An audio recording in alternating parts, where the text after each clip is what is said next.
To get a feel of what goes on behind the scenes, we go to Oshodi in Lagos. That's where contemporary artist Abolore Sobayo is neck deep, bringing all the ideas in his head into reality. I do paintings, but I've tried to create like I'm still in search.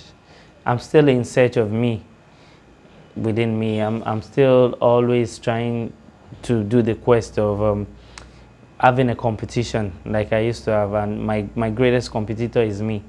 I always strive to be a better me. So I've always strived to create something better than what I created yesterday.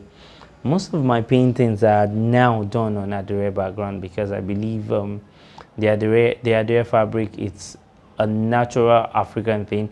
I also come from the southwestern part of Nigeria where Abolore used to be a theme of the norm. Some of the Yorubas do so much of Abolore from Abeokuta, where I hail from. And I've created a series of work. I would like to talk on the expiry date, the one that I did in memory of my father. The expiry date is a painting that has a vocal point as the thumbprint, and it has two colors.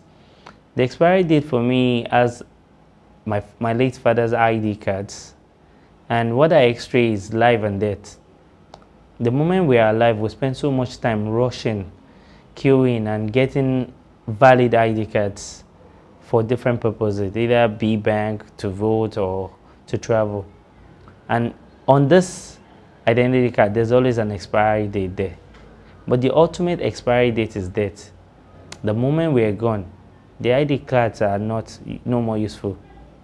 So I was able to x-ray these two things using a thumbprint to be the vocal point of the painting.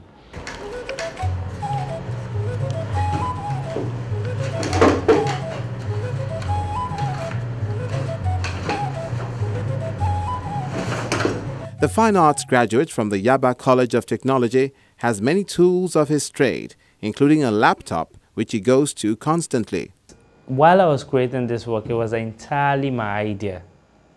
It was what I felt after reading some books on Fela, after watching some documentary. I observed that Fela has been able to enjoy so much of artistic license.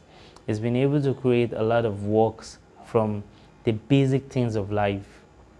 Like there's one of a song that talks about long time ago, the African man know they carry shit. You know, looking at how he has been able to pick the basic things of life and makes a lot of meaning for me. So he inspired me to use this costume. He caused quite a stir when he created a symbol of the popular Afrobeat legend Fela Anikulapo Kuti because it was missing a head. My work titled Liberation at the Allen Roundabout has been actually misunderstood to be a Fela's tattoo, but rather it's been Fela's costume to symbolize what Fela stood for, his essence, his mythology, his struggle for human dignity and for emancipation of the people, for social consciousness. The tattoo is more of using Fela's garment to symbolize his essence. So it's not actually a full-fledged tattoo of Fela like it's been presumed by people.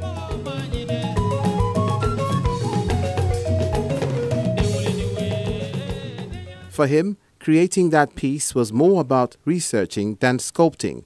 It was a lesson in discovery, learning more about a man of many parts, someone he's been fascinated by for many years. One of my beliefs basically is art is supposed to ask questions, art is supposed to generate discourse, art is supposed to be thought-provoking.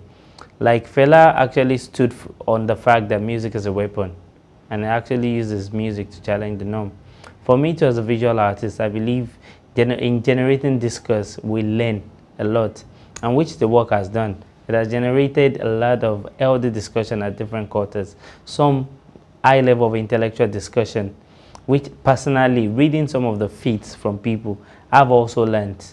And for me, it's also supposed to come to us to realize that 20 years after the demise of Fela Kuti, a revolutionary who has actually used his music to fight for the people, a lot of things he has said is still coming to pass.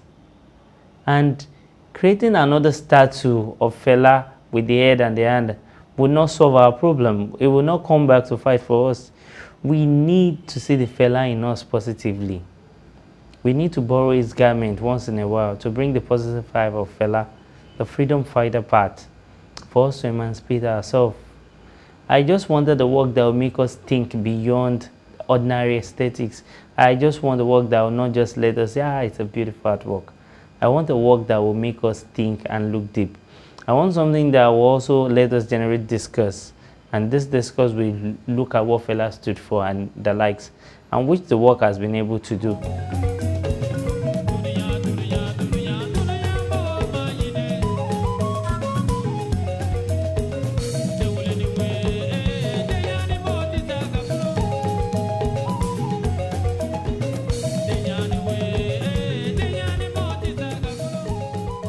The other work I did was community. Community is situated at Elezik, towards the Agege, between Agege and Ikeja. Community is the collection of 57 boats in circumambulation.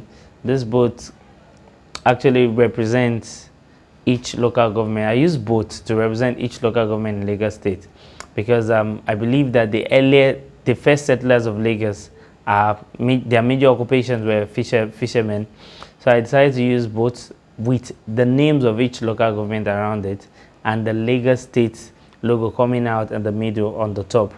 And this is because I realized that there's a level of communal life in Lagos, which I've stayed in other parts of the world, and I realized that there's a bit of communal life in Lagos that is more.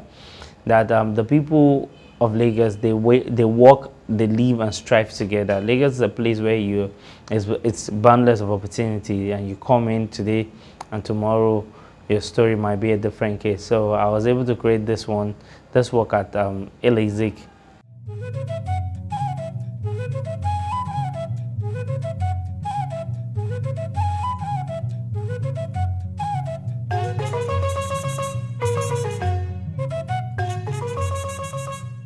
For my first solo exhibition in 2015, titled Room for Three, why I explore different aspects of my life, fashion, art, and politics, I was able to create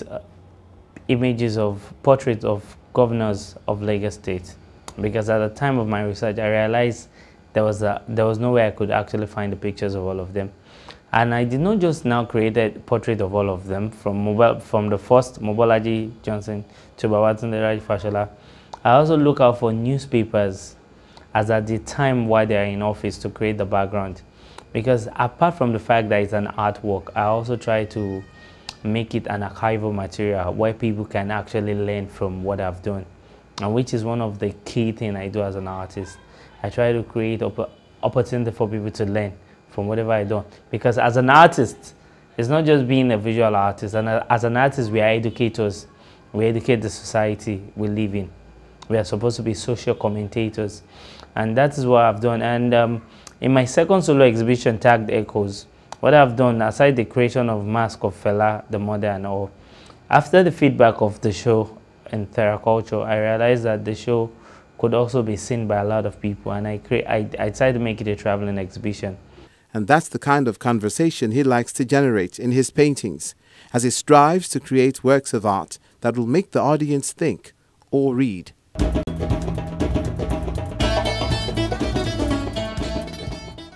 You can enjoy Art House on any of these platforms.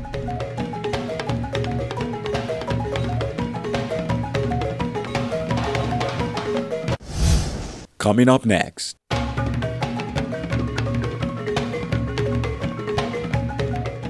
A group exhibition by artists after a program with Art House Contemporary. It was a good experience. It gave me the opportunity to experiment a bit. So I was able to experiment with new forms and come up with something that I was comfortable with and something I think is a bit sustainable for like a prolonged period of time.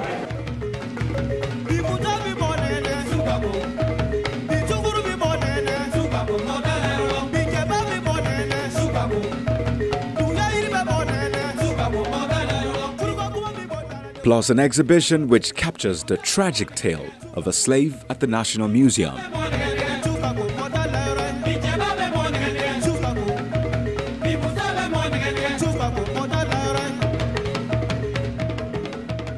All my works have a westernized influence, but Tokumbo in the sense of my works relates to the feeling that regardless of this westernized influence, everything has to come back home.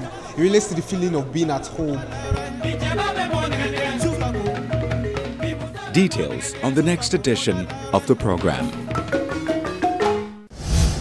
That's how we wrap up this week's edition of the program, and I'm so looking forward to seeing you again next time. I'm Melinda Akinlami.